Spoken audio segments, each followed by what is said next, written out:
ಗಂಡ ಡಾಕ್ಟರ್ ಆಗಿರುವ ಅದೇ ಆಸ್ಪತ್ರೆಯಲ್ಲಿ ಆತನಿಂದ ಡೈವರ್ಸ್ ಪಡೆದ ಪತ್ನಿ ಡೆಲಿವರಿಗೆ ಎಂದು ಆಸ್ಪತ್ರೆಗೆ ಬರುತ್ತಾಳೆ. ಆದರೆ ಅವಳು ಆಸ್ಪತ್ರೆಗೆ ಬಂದ ತಕ್ಷಣ ಹೆರಿಗೆ ನೋವು ತಾಳಲಾರದೆ ಜೋರಾಗಿ ಅಳುತ್ತಿರುತ್ತಾಳೆ. ಅವಳಿಗೆ ಹೆರಿಗೆಯ ಸಮಯವಾಗಿರುತ್ತದೆ. ನರ್ಸ್ ಮತ್ತು ಡಾಕ್ಟರ್ ಕೂಡ ಅವಳ ಬಳಿಗೆ ಬಂದರು ಮತ್ತು ಅಲ್ಲಿದ್ದ ಟ್ರೈನಿಂಗ್ ಡಾಕ್ಟರ್ ಅವಳನ್ನು ನೋಡಿ ಶಾಕ್ ಆದರು. ಅವಳನ್ನು ನೋಡಿ ಬಿಕ್ಕಿ ಬಿಕ್ಕಿ ಅಳುತ್ತಿದ್ದರು. ಏಕೆಂದರೆ ಅವಳು ಬೇರೆ ಯಾರೂ ಆಗಿರಲಿಲ್ಲ. ಅವಳು ತಮ್ಮಿಂದ ಡೈವರ್ಸ್ ಪಡೆದ ಅವರ ಮೊದಲ ಹೆಂಡತಿ. ಅಷ್ಟಕ್ಕೂ ಅವರಿಬ್ಬರ ನಡುವೆ ನಡೆದ ಅಂತಹ ಘಟನೆಯಾದರೂ ಏನು ನಡೆದಿತ್ತು? ಅವರಿಬ್ಬರು ಡೈವರ್ಸ್ ತೆಗೆದುಕೊಳ್ಳಲು ಕಾರಣವೇನು? ಡೈವರ್ಸ್ ಪಡೆದುಕೊಂಡ ನಂತರ ಅವಳು ಗರ್ಭಿಣಿ ಆದದ್ದು ಹೇಗೆ ಎನ್ನುವುದನ್ನು ತಿಳಿಯೋಣ. ಉತ್ತರ ಕರ್ನಾಟಕದ ಕಾರವಾರದ ಮೇನ್ ಸಿಟಿಯಲ್ಲಿ ರಾಮ್ ಗೋಪಾಲ್ ಎಂಬ ಶ್ರೀಮಂತ ವ್ಯಕ್ತಿ ಸರ್ಕಾರಿ ಕೆಲಸ ಮಾಡುತ್ತಿದ್ದ. ಅವನಿಗೆ ಸ್ಮಿತಾ ಎಂಬ ಒಬ್ಬಳು ಮಗಳಿದ್ದಳು. ಒಬ್ಬಳೇ ಮಗಳಾದ್ದರಿಂದ ತುಂಬ ಪ್ರೀತಿಯಿಂದ ಮುದ್ದು ಮಾಡಿ ಬೆಳೆಸಿದ್ದರು. ಅವಳು ಏನು ಮಾಡಿದರೂ ಸಹ ತಂದೆ ತಾಯಿ ತುಂಬ ಇಷ್ಟಪಡುತ್ತಿದ್ದರು. ಅವಳು ತನ್ನ ಇಂಟರ್ಮೀಡಿಯೇಟ್ ಮುಗಿದ ಬಳಿಕ ಗ್ರ್ಯಾಜುಯೇಷನ್ ಮಾಡುತ್ತಿರುತ್ತಾಳೆ. ಈಗ ಅವಳ ಶೋಕಿ ಮತ್ತಷ್ಟು ಹೆಚ್ಚಾಗಿತ್ತು. ಏಕೆಂದರೆ ತಂದೆ ಕೋಟ್ಯಾಧೀಶ್ವರ, ಹಣಕ್ಕೆ ಯಾವುದೇ ಕೊರತೆ ಇರಲಿಲ್ಲ. ಆದ್ದರಿಂದ ಸ್ಮಿತಾ ಅಹಂ ನೆತ್ತಿಗೇರಿತು. ಅವಳು ಐಷಾರಾಮಿ ಜೀವನ ನಡೆಸುತ್ತಿದ್ದರೂ ಹೆಚ್ಚು ಹೆಚ್ಚು ಹಣ ಖರ್ಚು ಮಾಡುತ್ತಾ ಐಷಾರಾಮಿ ಕಾರುಗಳಲ್ಲಿ ಓಡಾಡುತ್ತಾ ಅವಳಿಗೆ ಸರಿಸಮಾನರಾದ ಶ್ರೀಮಂತ ಸ್ನೇಹಿತರೊಂದಿಗೆ ಸುತ್ತಾಡುತ್ತಾ ರಾತ್ರಿ ವೇಳೆಯಲ್ಲಿ ಪಾರ್ಟಿಗಳನ್ನು ಮಾಡುತ್ತಿದ್ದಳು. ದೊಡ್ಡ ದೊಡ್ಡ ಹೋಟೆಲ್ಗಳಲ್ಲಿ ಊಟ, ಮಾಲ್ಗಳಲ್ಲಿ ಪರ್ಚೇಸಿಂಗ್ ಅಂತ ತುಂಬ ಅತಿಯಾಗಿ ಖರ್ಚು ಮಾಡುತ್ತಿದ್ದಳು. ಹೀಗೆಲ್ಲ ಇದ್ದರೂ ರಾಮ್ ಗೋಪಾಲ್ ಅವರು ತನ್ನ ಮಗಳನ್ನು ಏನನ್ನೂ ಕೇಳುತ್ತಿರಲಿಲ್ಲ. ಆಕೆ ಏನೂ ಕೇಳಿದರೂ ಇಲ್ಲ ಎನ್ನುತ್ತಿರಲಿಲ್ಲ. ಈಗ ಸ್ಮಿತಾಳ ಗ್ರ್ಯಾಜುಯೇಷನ್ ಮುಗಿಯುತ್ತಿದ್ದಂತೆ ಮಗಳಿಗೆ ಮದುವೆ ಮಾಡುವ ಆಲೋಚನೆ ಬಂದಿತು. ಈ ವಿಷಯವನ್ನು ರಾಮ್ ಗೋಪಾಲ್ ರವರು ಸ್ಮಿತಾಳ ಬಳಿ ಪ್ರಸ್ತಾಪಿಸುತ್ತಾರೆ. ನೀನೀಗ ಮದುವೆಯಾಗುವ ಸಮಯ ಬಂದಿದೆ. ನಾನು ನಿನಗೆ ಮದುವೆ ಮಾಡಬೇಕೆಂದುಕೊಂಡಿದ್ದೇನೆ. ಈ ವಿಷಯದ ಬಗ್ಗೆ ನೀನು ಏನು ಹೇಳುತ್ತೀಯಾ ಎಂದು ಮಗಳನ್ನು ಕೇಳುತ್ತಾರೆ. ಆಗ ಸ್ಮಿತಾ, ಅಪ್ಪ, ನನಗೆ ಈಗಲೇ ಬೇಡ, ನಾನು ಓದುವುದನ್ನು ಮುಂದುವರಿಸಬೇಕು ಎಂದು ಹೇಳುತ್ತಾಳೆ. ಆಗ ಅವರ ತಂದೆ, ಮಗಳೇ, ಸಾಕಷ್ಟು ಹಣ, ಶ್ರೀಮಂತಿಕೆ ಇದೆ. ಮೇಲಾಗಿ ಮದುವೆಯ ನಂತರ ನಿನ್ನ ಗಂಡ ನಿನ್ನನ್ನು ಸಾಕುತ್ತಾನೆ. ಯಾವುದೇ ರೀತಿ ಚಿಂತೆ ಇರುವುದಿಲ್ಲ. ಈಗ ನೀನು ಇಲ್ಲಿ ಹೇಗಿರುತ್ತೀಯೋ ಹಾಗೆ ಅಲ್ಲಿ ಕೂಡ ಇರಬಹುದು ಎನ್ನುತ್ತಾರೆ.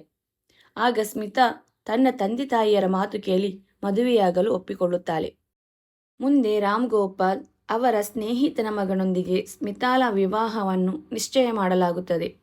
ಸ್ಮಿತಾಳನ್ನು ಕೈ ಹಿಡಿಯುವ ಹುಡುಗನ ಹೆಸರು ರೂಪೇಶ್. ಅವನ ತಂದೆ ಒಬ್ಬ ರೈತನಾಗಿರುತ್ತಾರೆ. ಅವರದು ಮಧ್ಯಮ ವರ್ಗದ ಕುಟುಂಬ. ಹೆಚ್ಚು ಆಡಂಬರವಿಲ್ಲದ ಜೀವನ. ಒಬ್ಬನೇ ಮಗನಾದ ರೂಪೇಶ್ಗೆ ಡಾಕ್ಟರ್ ಆಗಬೇಕೆಂಬ ಕನಸು. ಆದ್ದರಿಂದ ಅವನು ಹಗಲು ರಾತ್ರಿ ಕಷ್ಟಪಟ್ಟು ಓದುತ್ತಿರುತ್ತಾನೆ. ಇನ್ನು ರಾಮ್ ಗೋಪಾಲ್ ಮತ್ತು ಕೇಶವ ಆಚಾರ್ಯರು ಇಬ್ಬರು ತಮ್ಮ ತಮ್ಮ ಮಕ್ಕಳ ಮದುವೆ ನಿಶ್ಚಯಿಸಿದ ನಂತರ ಸ್ಮಿತಾಗೂ ಮತ್ತು ರೂಪೇಶ್ಗೂ ತುಂಬ ವೈಭವದಿಂದ ಮದುವೆಯನ್ನು ನೆರವೇರಿಸುತ್ತಾರೆ.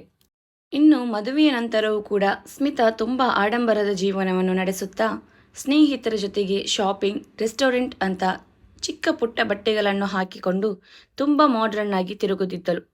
ಈ ವಿಷಯ ರೂಪೇಶ್ ಮತ್ತು ಅವರ ಕುಟುಂಬಕ್ಕೆ ಇಷ್ಟವಿರಲಿಲ್ಲ.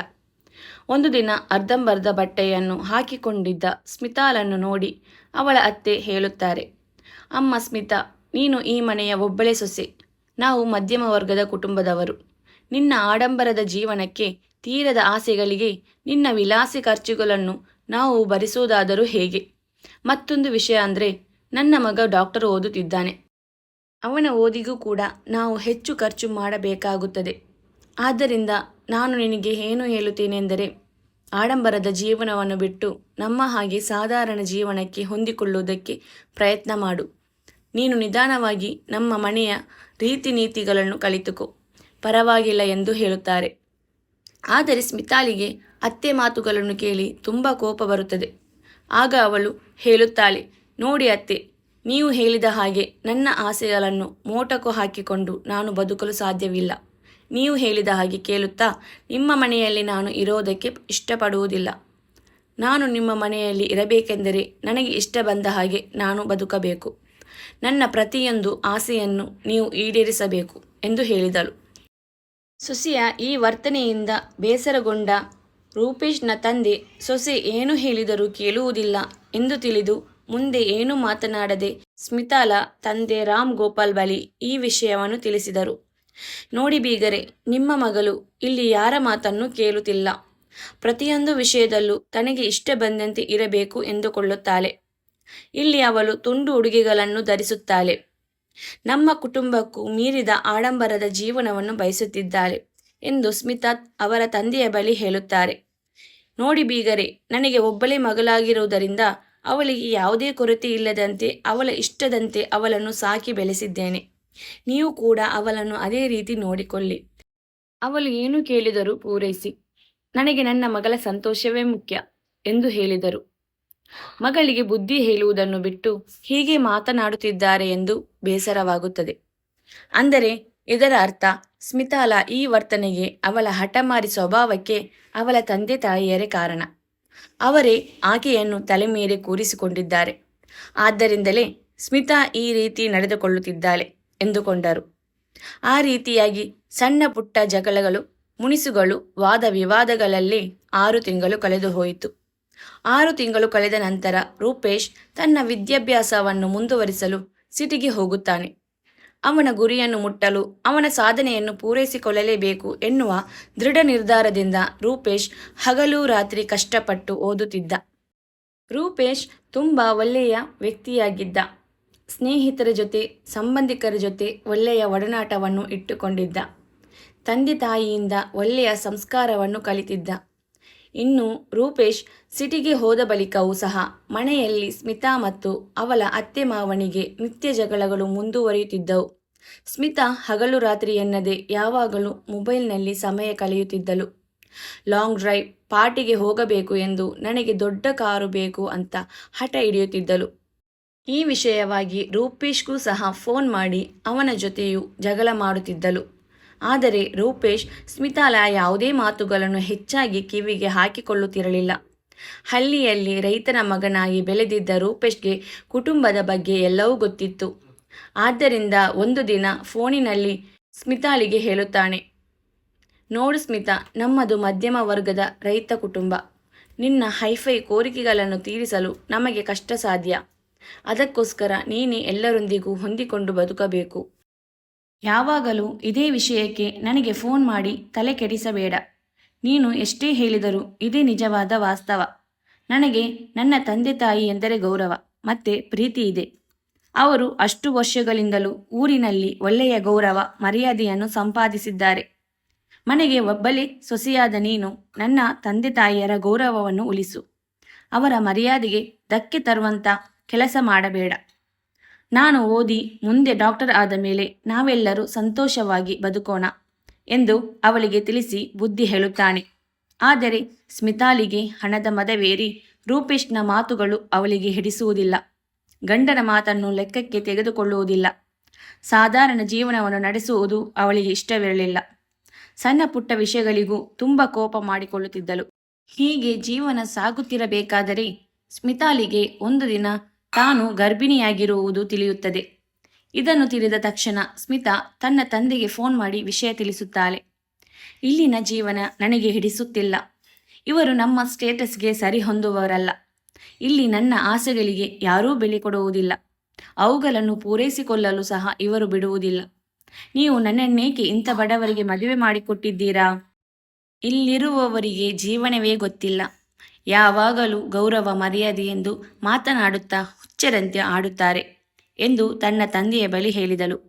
ಆಗ ಅವಳ ತಂದೆ ಮಗಳಿಗೆ ಮರ್ಯಾದೆ ಗೌರವದ ಬಗ್ಗೆ ಬುದ್ಧಿ ಹೇಳುವುದನ್ನು ಬಿಟ್ಟು ಅವಳ ತಾಳಕ್ಕೆ ತಕ್ಕಂತೆ ಕುಣಿದು ತಕ್ಷಣ ಅವಳ ಮನೆಗೆ ಹೋಗಿ ಅವಳನ್ನು ವಾಪಸ್ ಕರೆದುಕೊಂಡು ಬಂದು ಬಿಟ್ಟರು. ಮನೆಗೆ ಬಂದವರೇ, ಮಗಳೇ, ನೀನು ಚಿಂತೆ ಮಾಡಬೇಡ. ಸ್ವಲ್ಪ ದಿನ ಕಳೆದರೆ ಅವರೇ ಹಿಂತಿರುಗಿ ಬರುತ್ತಾರೆ. ಅರ್ಥ ಮಾಡಿಕೊಂಡು ನಿನ್ನ ಪೂರೈಕೆಗಳಿಗೆ ಬೆಲೆ ಕೊಡುತ್ತಾರೆ ಎಂದು ಮಗಳು ಮಾಡುವ ತಪ್ಪುಗಳಿಗೆ ತಿದ್ದಿ ಬುದ್ಧಿ ಹೇಳದೆ ಆಕೆಗೆ ಅವಳು ದುರಹಂಕಾರದಲ್ಲಿ ಬೆಳೆಯಲು ಇನ್ನಷ್ಟು ಪ್ರೋತ್ಸಾಹ ನೀಡಿದರು. ಇನ್ನು ಸ್ಮಿತಾ ತನ್ನ ತವರು ಮನೆಯಲ್ಲಿ ಅವಳಿಗೆ ಇಷ್ಟ ಬಂದಂತೆ ಬದುಕಲು ಶುರು ಮಾಡಿದಳು. ಅವಳ ಗಂಡನ ಬಗ್ಗೆಯಾಗಲಿ ಅವಳ ಅತ್ತೆ ಮಾವನ ಬಗ್ಗೆಯಾಗಲಿ ಸ್ವಲ್ಪವೂ ತಲೆ ಕೆಡಿಸಿಕೊಳ್ಳುವುದಿಲ್ಲ. ತನಗೆ ಮದುವೆಯಾಗಿದೆ ಎನ್ನುವ ವಿಷಯವನ್ನೇ ಮರೆತು ಬೆಳಿಗ್ಗೆ ರಾತ್ರಿ ಎನ್ನದೆ ಪಬ್ಬು, ರೆಸ್ಟೋರೆಂಟ್, ದೇಶಗಳನ್ನು ಸುತ್ತುವುದು ಮಾಡುತ್ತಿದ್ದಳು. ಇತ್ತ ರೂಪೇಶ್ ಮಾತ್ರ ಶ್ರದ್ಧೆಯಿಂದ ಓದಿ ಪಾಸ್ ಆಗಿ ಟ್ರೈನಿಂಗ್ಗೋಸ್ಕರ ಹೋಗುತ್ತಾನೆ. ಇಲ್ಲಿ ಈ ಕಡೆ ಸ್ಮಿತಾ ರೂಪೇಶ್ ಮತ್ತು ಅವರ ಕುಟುಂಬದವರು ನನಗೆ ಸರಿ ಹೊಂದುವುದಿಲ್ಲ ಎಂದು ಡೈವರ್ಸ್ ಕೊಡಲು ನಿರ್ಧರಿಸಿದರು. ಇದರ ವಿಷಯವಾಗಿ ಮೊದಲು ರೂಪೇಶ್ ಒಪ್ಪಿಕೊಳ್ಳುವುದಿಲ್ಲ. ಬದಲಿಗೆ ಅವಳಿಗೆ ಬುದ್ಧಿ ಹೇಳುತ್ತಾನೆ. ಮುಂದೆ ಎಲ್ಲವೂ ಸರಿ ಹೋಗುತ್ತದೆ, ಆಗ ನಾವು ಸಂತೋಷದಿಂದ ಜೀವನ ನಡೆಸೋಣ ಎಂದು ಹೇಳುತ್ತಾನೆ. ಆದರೆ ಆಡಂಬರದ ಜೀವನಕ್ಕೆ, ಕೆಟ್ಟ ಹವ್ಯಾಸಗಳಿಗೆ ಗುಲಾಮಲಾಗಿರುವ ಸ್ಮಿತಾಳಿಗೆ ಮಾತ್ರ ಅವನ ಜೊತೆ ಬದುಕಲು ಸ್ವಲ್ಪವೂ ಇಷ್ಟ ಇರಲಿಲ್ಲ. ಆನಂತರ ಅವರಿಬ್ಬರಿಗೂ ಡಿವೋರ್ಸ್ ಆಗುತ್ತದೆ. ನಂತರ ರೂಪೇಶ್ ತನ್ನ ಟ್ರೈನಿಂಗ್ ಮುಗಿದ ಮೇಲೆ ಮಂಗಳೂರಿನ ಒಂದು ಆಸ್ಪತ್ರೆಯಲ್ಲಿ ಕೆಲಸ ಮಾಡುತ್ತಿರುತ್ತಾನೆ. ಇನ್ನು ತಿಂಗಳುಗಳು ಕಳೆಯುತ್ತಿದ್ದಂತೆ ಸ್ಮಿತಾಳ ದೇಹದಲ್ಲಿ ಬದಲಾವಣೆಗಳು ಕಾಣುತ್ತಿರುತ್ತದೆ. ಇದರಿಂದ ಅವಳ ಸ್ನೇಹಿತರಿಗೆಲ್ಲರಿಗೂ ಸ್ಮಿತಾ ಗರ್ಭಿಣಿಯಾಗಿದ್ದಾಳೆ ಎಂದು ತಿಳಿಯುತ್ತದೆ.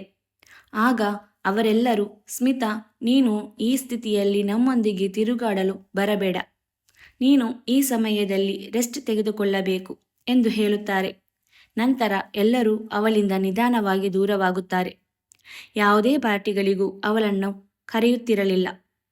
ಅವರವರೇ ಪಾರ್ಟಿಗಳನ್ನು ಮಾಡಿಕೊಳ್ಳುತ್ತಿದ್ದರು. ಇತ್ತ ಸ್ಮಿತಾಳಿಗೆ ನನ್ನ ಜೀವನ ಪೂರ್ತಿ ಸ್ನೇಹಿತರ ಜೊತೆಯಾಗಿರುವುದಿಲ್ಲ ಎಂದು ಅರ್ಥವಾಗುತ್ತದೆ. ಸತ್ಯ ಹೇಳಬೇಕೆಂದರೆ ಸ್ನೇಹಿತರ ಮಾತುಗಳಿಂದಲೇ ಆಕೆ ರೂಪೇಶ್ಗೆ ಡೈವೋರ್ಸ್ ನೀಡಿದ್ದಳು.